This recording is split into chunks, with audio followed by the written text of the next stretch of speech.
Every little thing has an interval of time between the act and its fulfillment. A horse will take 12 months. A woman takes 9 months. The little sheep will take 5 months.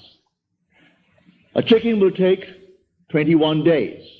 There are intervals of time. So the Bible teaches every vision has its own appointed hour. It ripens. It will flower. If it be late, then wait, for it is sure, and it will not be late. Different intervals of time. So it may take thee a longer time. In this case with this man, 2 months to bring back 4,000 who were unemployed. To put his mind at rest that he doesn't have now to feel that he's going to be fired. He can put in now the extra time. Only a little while, 3 years and 2 months will complete his 30 years with Jones and Lachlan. And then what's a man of his age? 6 more years, and then Social Security. So he'll have both. If it happened now, he wouldn't have it. He would be cut on Social Security, and he would be let out without a good retirement fund. So she goes back, and she reminds him that it happened before. He couldn't afford the roof for the house. And she said, I will see the roof on the house. I remember when it needed a roof. And so she simply remembered, she told him, I recall telling you, I remember when it needed it. Well, soon after something happened in his work, he got the money and the roof is on. The wife wanted an organ, couldn't afford the organ. All right, she said, I remember when you didn't have one. She has the organ. And she took one after the other. Of all these things, he's still, with all the evidence in the world, he is still working on some outside God. He thinks he's doing the wrong thing.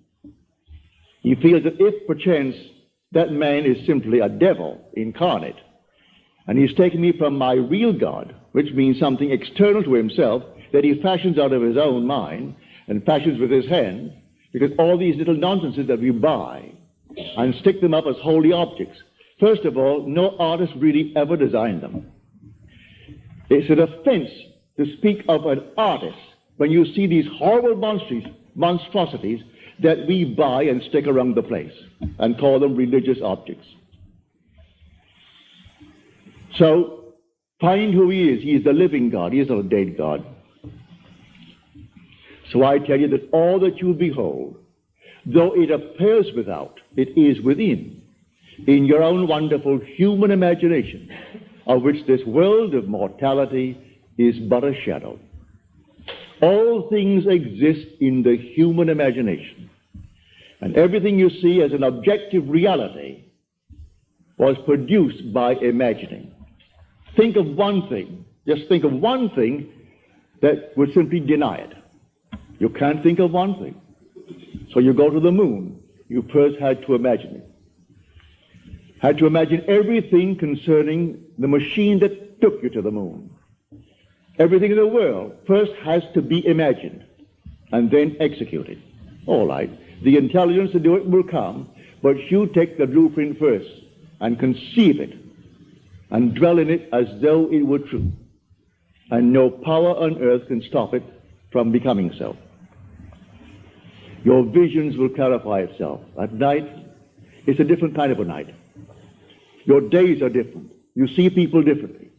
You can't walk by any man and not see him God incarnate. Can't do it. Even if he has the most horrible background. And he said simply, well, a murderer. And it's proven that he is. You still see God incarnate. But so sound asleep, the poor thing doesn't know.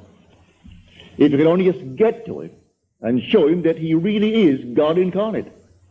And the one he thought he killed, he has been restored to life. Not to the senses of man, but he is restored in a world just like this, terrestrial just like this. About his business, he continues his work until he too awakens from this dream of life. But all will awaken eventually. But why not start now? Start now to tell man who he really is. God and man are one. Man is all imagination, and God is man, and exists in us, and we in him. The eternal body of man is the imagination, and that is God himself. Nothing but God in the universe. All God.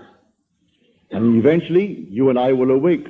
And because God is one, not two, you and I are one. Without loss of identity. That's one of the strangest mysteries in the world. Without loss of identity, we are one. I know that from my own personal experience. We are one. And yet, I am individualized. And you are individualized. And we tend forever and forever toward ever greater and greater individualization. And yet, we are one. And I will bring that out to the best of my ability as we proceed with these series of lectures. You will hear it. But tonight, if you're here for the first time and you want something practical, you apply what I've told you.